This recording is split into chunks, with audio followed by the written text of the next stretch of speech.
하나님의 말씀 보겠습니다. 하나님의 말씀은 예레미야 2장 26절로 37절까지 보도록 하겠습니다.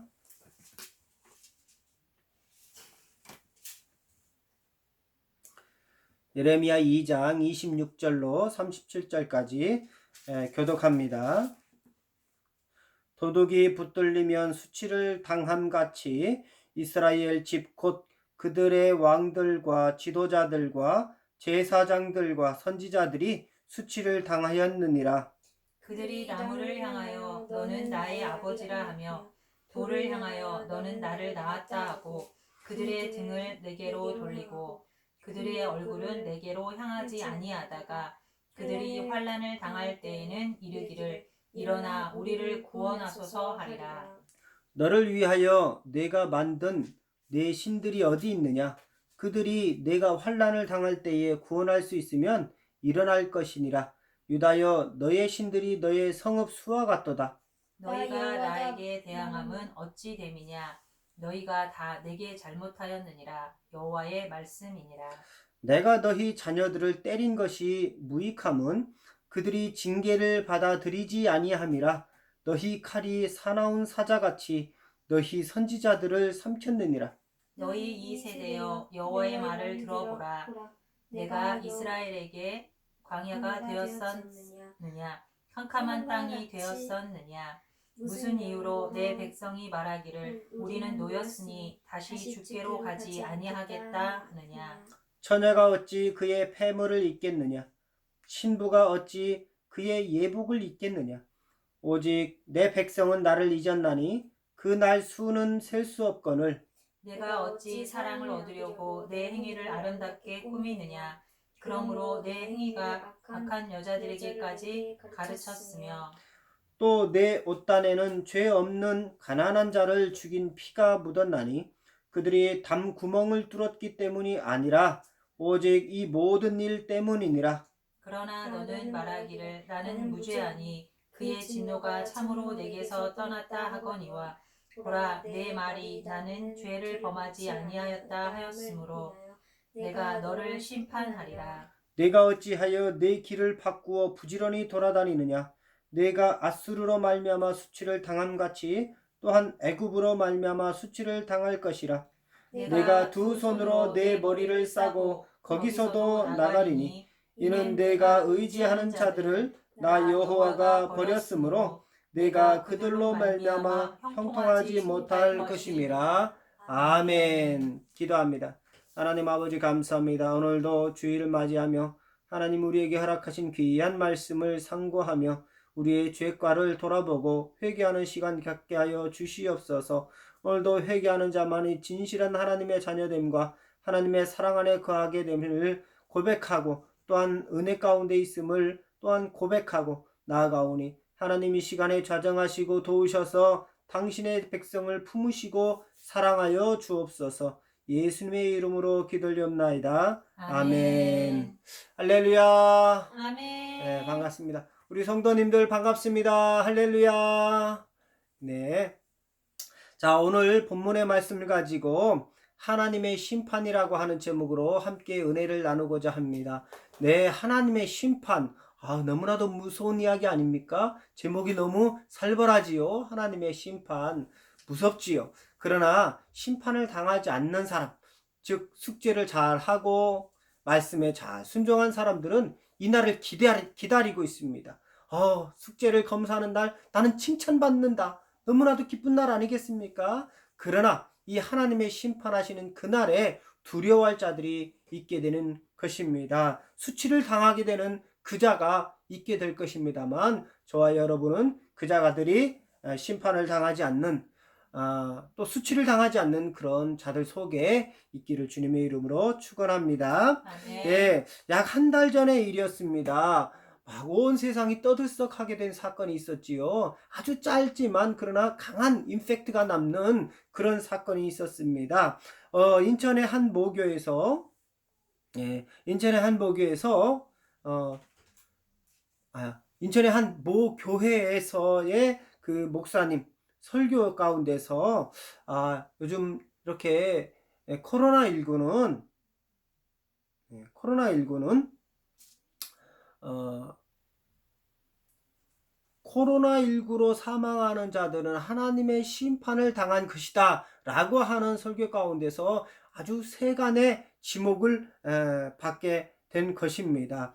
이 설교를 통해서 믿지 않는 사람들, 요즘 교회들이 광화문 거리에서 좀 외쳤다고 많은 뉴스에서 많이 회자가 되잖아요. 자, 이런 상황 속에서도 이 설교, 코로나19를 통해서 사망하는 자들은 하나님의 심판 가운데 있었다라고 말할 때 믿지 않는 사람들이 많은 공분을 하게 된 것이지요. 자, 이렇게 이 코로나19가 정말 믿지 않는 자들에게 심판인가, 하나님의 심판인가? 그 코로나19는 믿는 사람들에게 있어서의 하나님의 심판은 아닌가라는 문제가 대두가 됩니다. 자, 여기에서 우리가 생각해 볼 수 있는 이것은 바로 코로나19, 그것은 정말 하나님의 심판이냐라는 것이죠. 한 가지는 이것은 분명 하나님의 심판이 맞습니다. 이것은 하나님의 심판이 맞고요. 그러나 이 하나님의 심판은 누구에게만 임하여지는 것이냐 하는 것에서 이 하나님의 심판은 믿지 않는 백성들 그리고 믿는 백성들에게 동일하게 내려진다는 것이죠. 이것을 우리는 재앙이라고 말합니다. 자, 하늘의 태양이 어느 누구에게나 다 햇빛을 줌 같이 이 재앙은 누구에게나 다 속할 수 있습니다. 그러나 분명한 것은 그 가운데서 내리쬐는 태양빛 가운데서도 구름이 그 태양빛을 가려준다는 것이죠. 그래서 중요한 것입니다.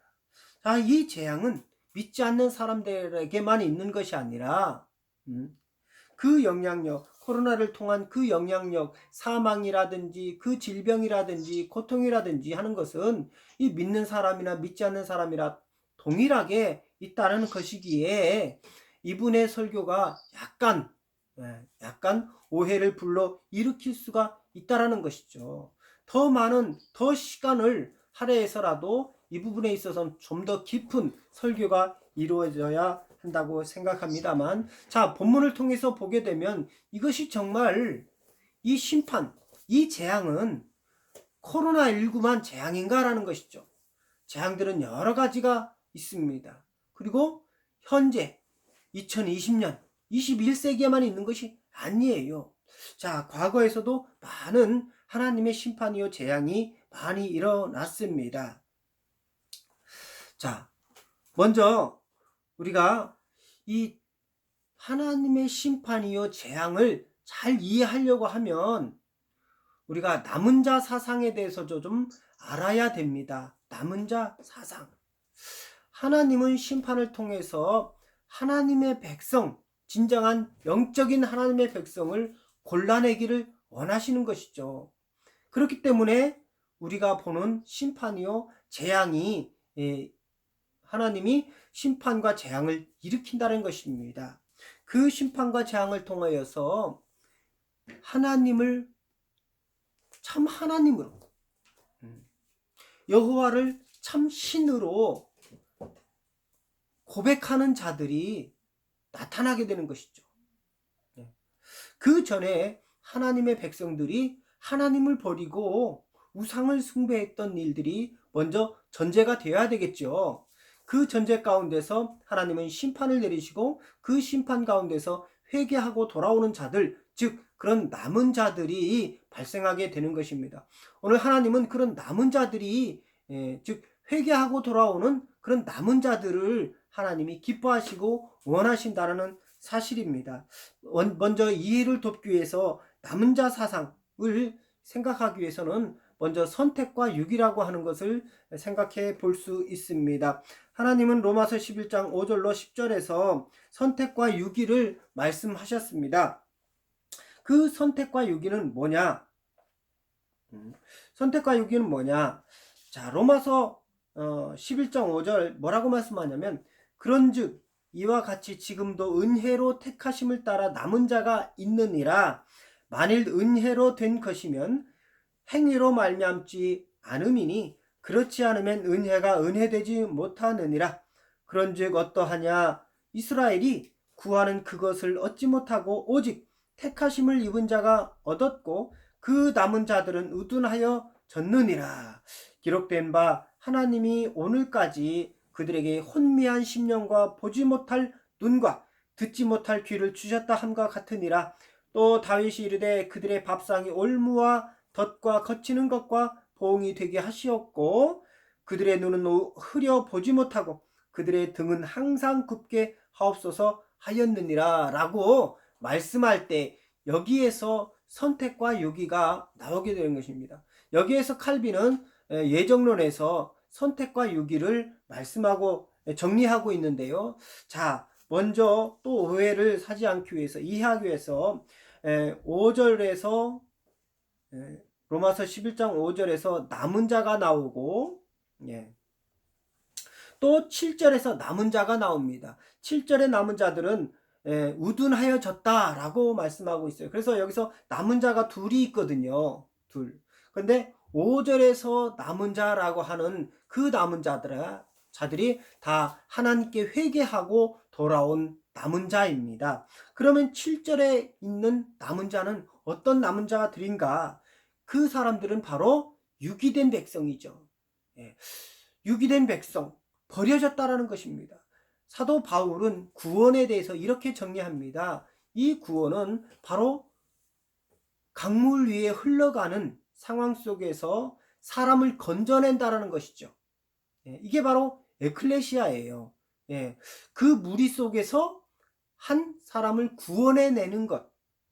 죄악된 세상 가운데서 하나님의 선택을 받은 사람을 건져내는 것. 이것이 구원이라고 말씀하고 또 버려진 자들. 어차피 지옥으로 가게 되고 사망하게 될 그런 사람들을 그냥 내버려 두는 것. 이것이 바로 유기라고 하는 것이죠. 자, 유기될 백성들은 어떤 백성들인가 봤더니 8절에서 보면 남은 자들은 우둔하여졌는데 그 우둔함이 뭔가? 바로 그들에게 혼미한 심령과 보지 못할 눈과 듣지 못할 귀를 주셨다 함과 같다라고 말씀합니다. 그러면서 10절에서는 눈은 흐려 보지 못하고 그들의 등은 항상 굽게 하옵소서라고 그렇게 다윗이 기도했다는 것이죠. 자, 그렇습니다. 그것을 신약성경에서는 뭐라고 말씀하냐면 바로 보기는 보아도 알지 못하고 듣기는 들어도 깨닫지 못하게 되는 자들이라는 것이죠. 자, 하나님의 심판이 지금 코로나만 있는 건 아니었습니다. 출애굽 당시에 10가지 재앙들이 있었지요. 그 10가지 재앙들이 뭐였냐면은 티끌이 변해서 개구리가 되고요.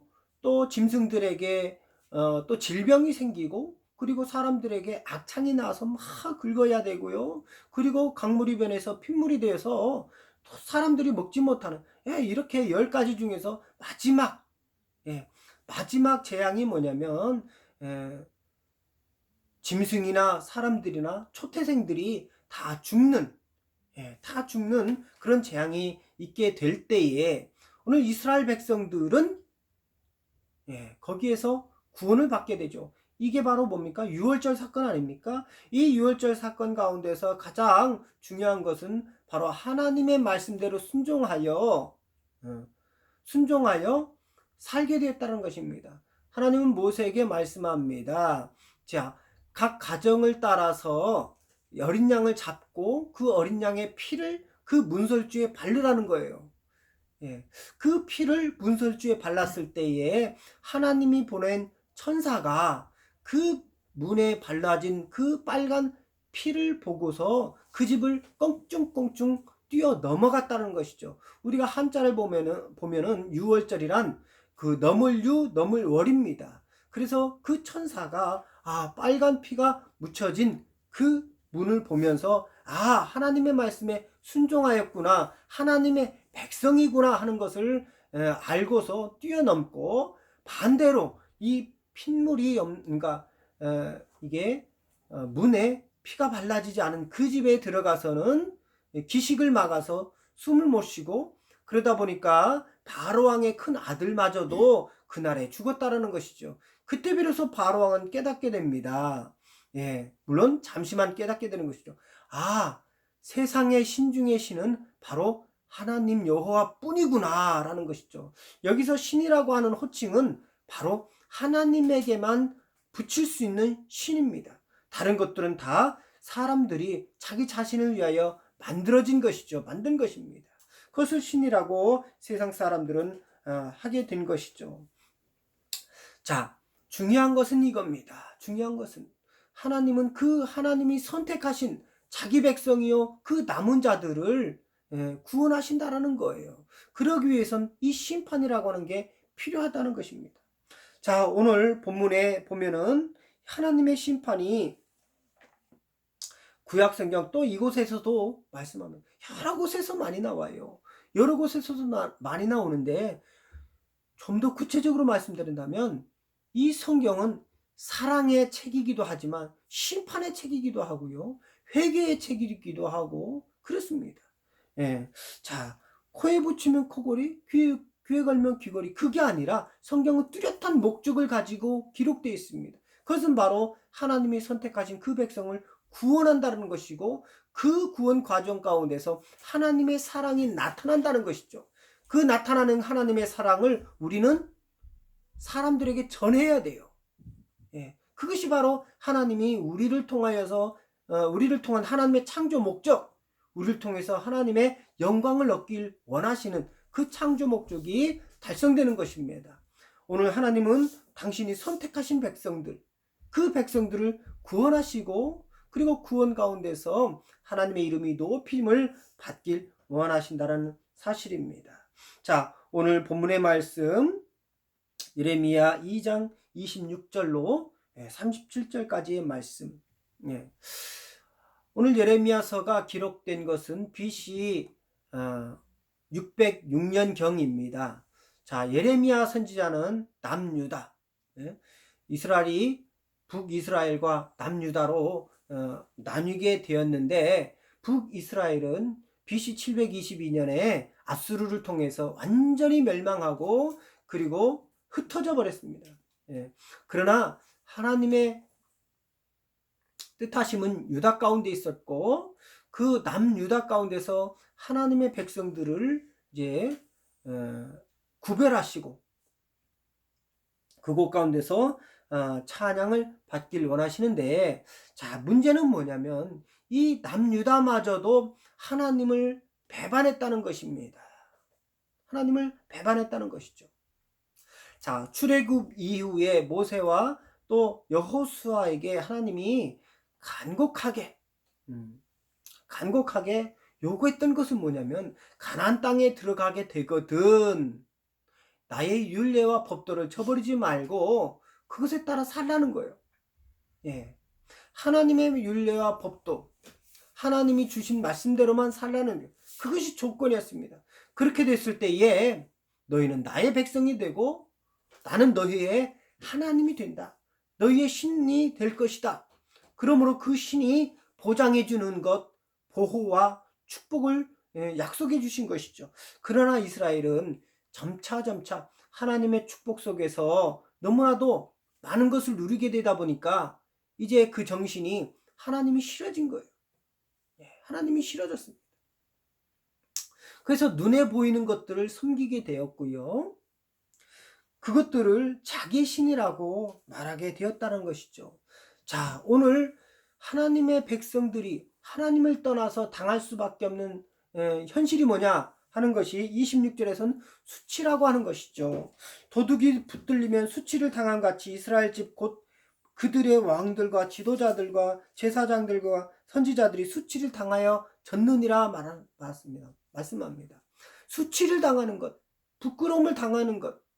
여기서 수치는요, 어떤 수치입니까? 아담과 하와가 그 선과 악을 알게 하는 나무를 따먹지 말라고 했는데 따먹고 나서 그리고 눈이 밝아졌어요. 그 밝아진 눈은 시력을 회복했다는 그것이 아닙니다. 죄를 알았다는 거예요.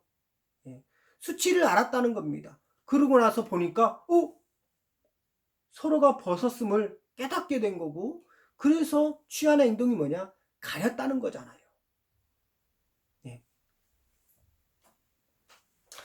그 수치를 깨닫게 되는 것처럼 오늘 이스라엘 백성들, 특별히 오늘 1절에서 보니까 누가 하나님을 떠났느냐, 하나님을 배반했느냐, 지도자들이 떠났다는 것입니다. 자, 왕들과 지도자들과 제사장들과 선지자들이 수치를 당했다.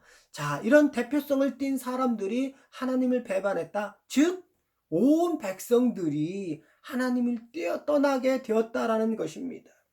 27절 보면 그들이 나무를 향하여 너는 나의 아버지라 하며 돌을 향하여 너는 나를 낳았다 한다. 그렇게 말씀합니다. 나무와 돌.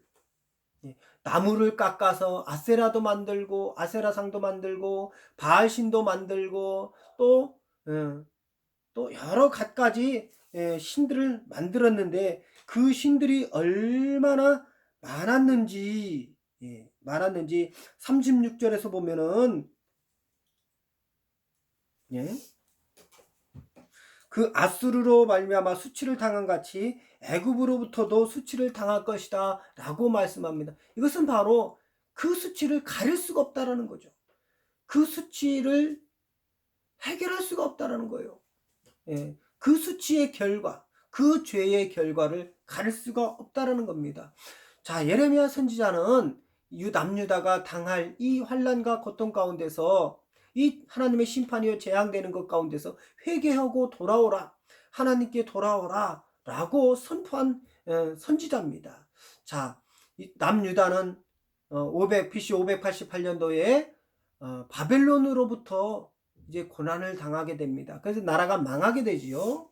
자, 이렇게 나라가 망할 것이니까 바로 회개하라는 것이에요. 자, 그런데 이스라엘은 어땠습니까? 아수르 그리고 또 애굽으로부터 원정을 해줄 것을 함께 힘을 모아서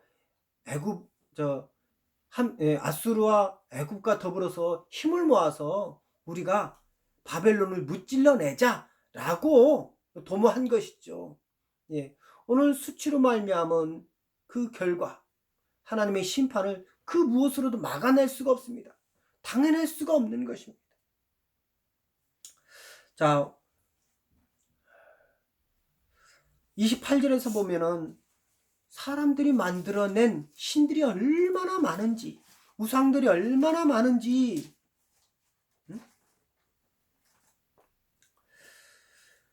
너를 위하여 내가 만든 신들이 어디 있느냐? 그들이 내가 환난을 당할 때 구원할 수 있으면 일어날 것이니라. 유다여 너의 신들이 너의 성읍 수와 같도다. 이 말은 바로 그 우상들이 너무나 셀 수 없이 많다는 것입니다. 할렐루야. 사람들이 만들어낸 자기 자신을 위하여 만들어낸 그 우상들이 너무나도 많다는 것을 의미합니다. 29절 보면 너희가 나에게 대항함은 어찌 됨이냐? 너희가 다 내게 잘못하였느니라. 여호와의 말씀이니라. 자, 이처럼 하나님 외에는 다른 신이 없거늘 이스라엘 백성들이요 많은 것들로 자기 신을 만들고 오히려 참신되는 여호와 앞에서는 배격하고 또 배반하고 뿐만 아니라 대항했다라는 사실 앞에서 아주 놀라움을 금치 못합니다. 30절 보게 되면 내가 너희 자녀들을 때린 것이 무익함은 그들이 징계를 받아들이지 아니함이라. 너희 칼이 사나운 사자같이 너희 선지자들을 삼켰느니라. 30절 또 중요합니다.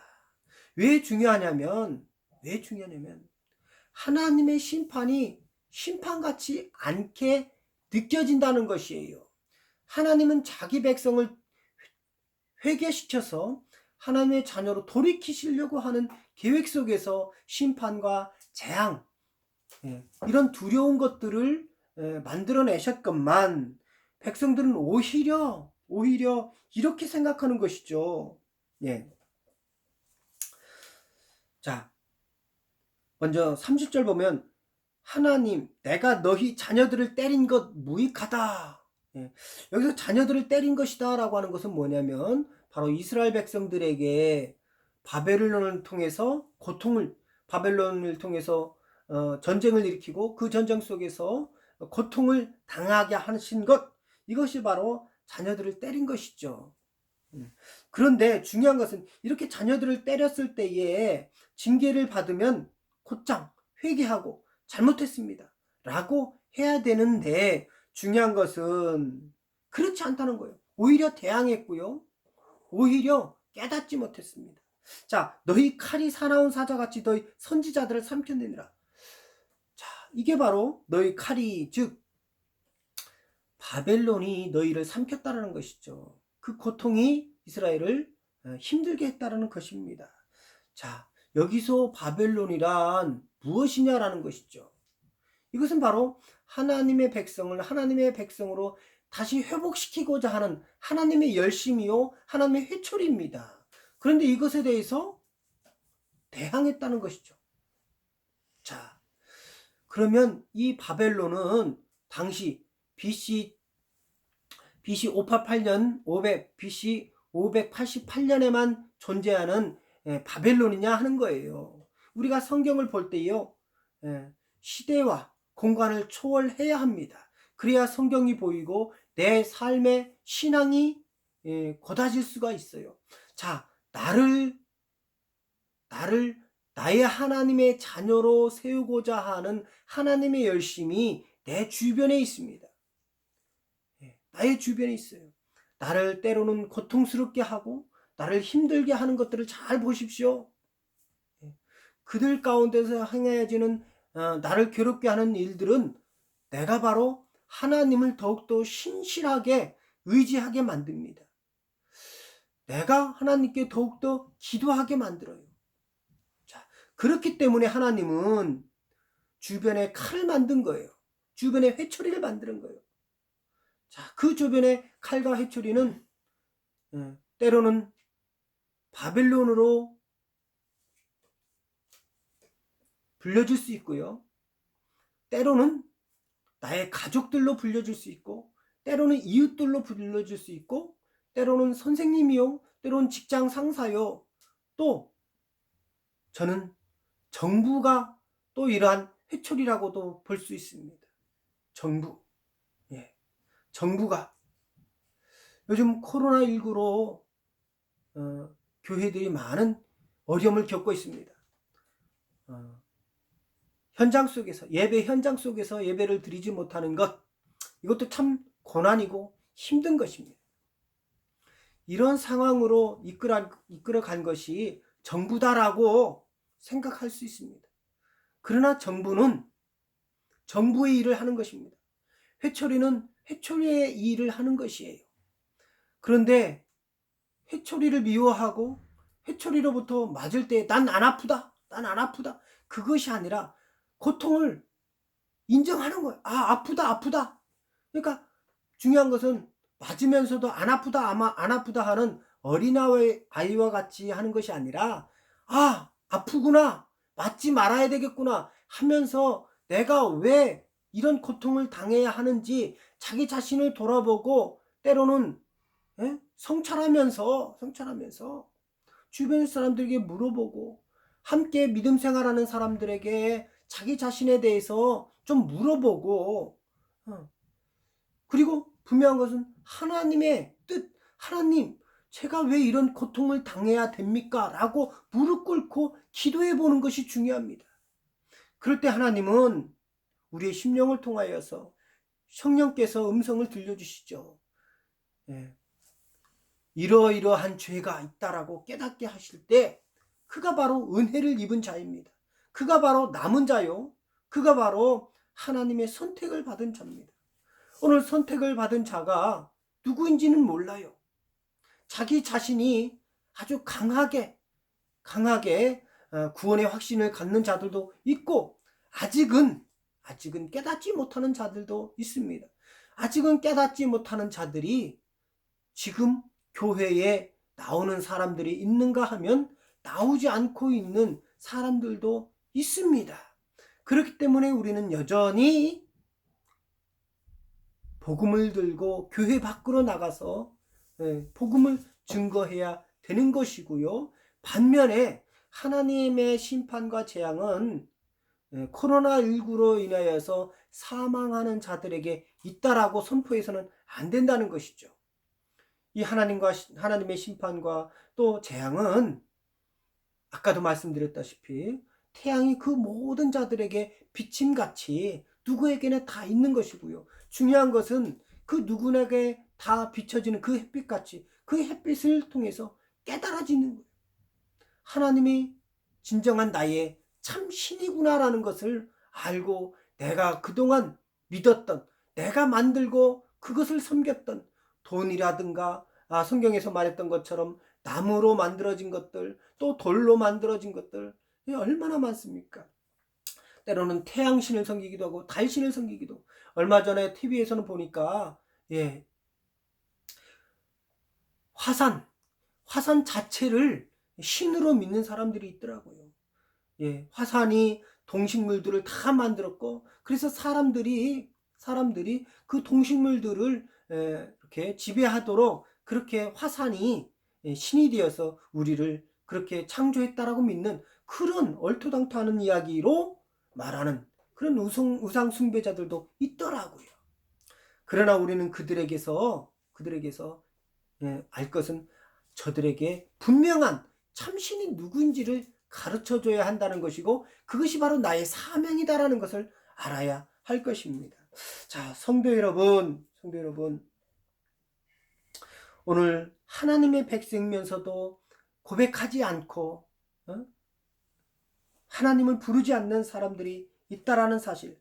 31절 보면 너희 이 세대여 여호와의 말을 들어보라. 내가 이스라엘에게 광야가 되었었느냐 깜깜한 땅이 되었었느냐. 무슨 이유로 내 백성이 말하기를 우리는 노였으니 다시 주께로 가지 아니하겠다 하느냐. 하나님은요 이스라엘 백성들에게 복을 주신 분입니다. 자, 하나님은 이 출애굽 이후에 40년의 광야 생활 가운데서 바로 그들의 옷이 해지 않고 그의 발이 부르뜨지 않도록 신발과 옷으로 축복하시고 만나와 메추라기로 축복하셨습니다. 그들이 배고플 때에 음식을 주시고 목마를 때에 물을 내셔서 바위에서 물을 내셔서 그렇게 주셨는데, 자, 이렇게 축복의 하나님이에요. 그런데 그것처럼 오늘 하나님 말씀하시길 언제 너희들에게 깜깜한 땅이 되었었느냐, 즉 내가 너희들에게 축복하지 않은 적이 있었느냐 하는 것이죠. 그런데 오히려 이 이스라엘 백성들이 범죄해서 하나님이 주시는 그런 축복들이 부족한 것처럼 세상의 신들을 만들어내고 그것들에게 복을 달라고 구하니 하나님이 얼마나 기가 막히겠습니까? 성도 여러분, 어린아이에게 칼을 주지 않는 것은 혹 그 칼을 가지고 장난치다 다칠까 염려하는 부모의 마음인 것처럼 오늘 하나님께서 때가 되면 주실 그런 축복들이 다 있습니다. 그러나 오히려 그 칼을 가지고 놀고 싶어하는 어린아이 마음처럼 많은 것들을 누리고자 하는 그 욕심 때문에 하나님을 떠난 이스라엘 백성들, 그럼에도 불구하고 하나님은 여전히 품으시고 사랑해서 사랑의 회초리를 들고 바벨론이라고 하는 회초리를 만들어서 또 코로나19라고 하는 이런 회초리를 만들어서 하나님의 백성을 구별해내시고 하나님의 백성으로 나오게 하시는 것입니다. 32절 보게 되면은 이스라엘 백성들이 하나님을 잊었다는 얘기를 합니다. 처녀가 어찌 그의 폐물을 잊겠느냐, 신부가 어찌 그의 예복을 잊겠느냐. 오직 내 백성은 나를 잊었나니 그 날수는 셀 수 없거늘 내가 어찌 사랑을 얻으려고 내 행위를 아름답게 꾸미느냐. 그러므로 내 행위를 악한 여자들에게까지 가르쳤으며. 오늘 하나님의 사랑은 행위로 받는 사랑이 아닙니다. 그것은 바로 하나님의 사랑은 오직 하나님을 믿는 거예요. 하나님의 말씀에 순종하는 거예요. 당시에 주어진 율례와 법도, 즉 율법을 잘 지키는 것이었습니다. 그 율법은 두 가지로 말씀하는데 1계명부터 4계명까지 그것은 바로 하나님에 대한 사랑이에요. 또 5계명부터 10계명까지는 대인관계로서 이웃에 대한 사랑이죠. 이것들을 지키는 것이 바로 하나님의 사랑을 입는 거예요. 입는 방법이에요. 그런데 당시의 사람들은 어떻습니까? 행위를 따랐다는 것이죠. 자, 어찌 사랑을 얻으려고, 하나님의 사랑을 얻으려고 내 행위를 아름답게 꾸미느냐. 여기서 꾸민다라는 것이 중요해요. 예, 꾸민다라는 것은 뭐죠? 예, 겉이고 속고무니는 너뿐인가 하노라 하는 우리 고시조가 있잖아요. 예, 겉이고 속고무니 이게 바로 꾸미는 겁니다. 그 속은 아주 하나님에서 떠나 있는데 그 겉은 아주 사랑스럽게 아름답게 꾸민다는 것이죠. 하나님은 우리의 중심을 보십니다. 우리 심령을 감찰하시는 그분은 다 알고 계시죠. 아름답게 꾸민다고 꾸며지는 그런 것이 아니라 그러므로 받는 사랑이 아니라는 거예요. 그러므로 말미암아서 그 아름답게 꾸미려고 했던 그런 모든 행위들이 악한 여자들에게 가르쳤다라는 것이죠. 그것들이 악한 여자들, 이런 백성들에게까지 크게 보여졌다는 것이고요. 그 백성들이 다 이 나쁜 모습들을 따르게 되고 하나님을 배격하고 우상을 숭배하는 데까지 다 나갔다는 것입니다. 자, 34절 보면 내 옷단에는 죄 없는 가난한 자를 죽인 피가 묻었나니 그들이 담구멍을 뚫었기 때문이 아니라 오직 이 모든 일 때문이니라. 예, 죄 없는 가난한 자들의 피가 있다. 그 어리숙한 백성들이 뭘 알겠습니까? 예, 여기 보면은 27절에서 보면 그들이 26절에서 보면 왕들과 지도자들과 제사장들과 선지자들이 수치를 당했다라고 하는 것은 이런 자들은 다 그러니까 대표자들이지 않습니까? 그 대표가 지나간 길은 바로 밟은 길은 길이 되는 거예요. 밟은 곳은 길이 되는 거예요. 자, 그래서 백성들이 보니까 선지자들도 그렇게 하더라, 제사장들도 그렇게 하더라 라고 여겨지게 되면 그렇게 가는 거예요. 그러니까 대표자라고 생각되는 분들은 아주 모범적인 삶을, 신앙을 살아야 되겠죠. 목회자들이 특별히 중요한 이유가 그거예요. 바른 삶을 살아야 하지 않겠습니까? 그래야 성도들이 성도들이 그 목회자의 모범을 보고서 따라할 것이고요. 교회의 지도자급이라고 하는 그런 권사들과 또 전도사와 또 안수집사 또 장로들을 통해서도 평신도들이 신앙생활은 이렇게 하는 거구나, 하나님을 향한 사랑은 이렇게 하는 거구나, 그렇게 배우게 되는 것이죠.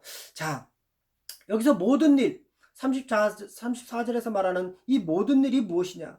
35절 보면 그러나 너는 말하기를 나는 무죄하니 그의 진노가 참으로 내게서 떠났다 하거니와 보라 내 말이 나는 죄를 범하지 아니하였다 하였으므로 내가 너를 심판하리라. 예, 하나님께서 심판하는 이유가 뭐냐? 내가 죄를 범하지 아니하였다라고 하는 이 오만함이죠. 오만함입니다. 자, 율법을 통해서 보면 율법은 총 618가지인데요. 그 618가지 중 하나라도 범하게 되면 바로 죄인이 되는 거예요. 그런데 어느 누구도 이 율법에서 자유로울 수 있는 사람은 한 사람도 없다. 예. 의인은 없나니 하나도 없다라고 성경이 말씀하신 것 같이 모두가 죄인이에요. 그런데도 불구하고 나는 죄가 없다라고 말하는 이 자체가 죄가 되겠지요. 그렇기 때문에 오늘 하나님은 믿는 자들에게 심판하시는 거예요. 믿는 자들에게 심판한 겁니다. 36절 내가 어찌하여 내 길을 바꾸어 부지런히 돌아다니느냐. 내가 아수르로 말미암아 수치를 당한 같이 또한 애굽으로 말미암아 수치를 당할 것이라. 마지막 37절입니다. 내가 두 손으로 내 머리를 싸고 거기서도 나가리니 이는 내가 의지하는 자들을 나 여호와가 버렸으므로 내가 그들로 말미암아 형통하지 못할 것입니다. 그렇습니다. 세상의 신은 참 하나님, 세상의 신은 여호와 그분밖에 없음을 고백합니다. 할렐루야.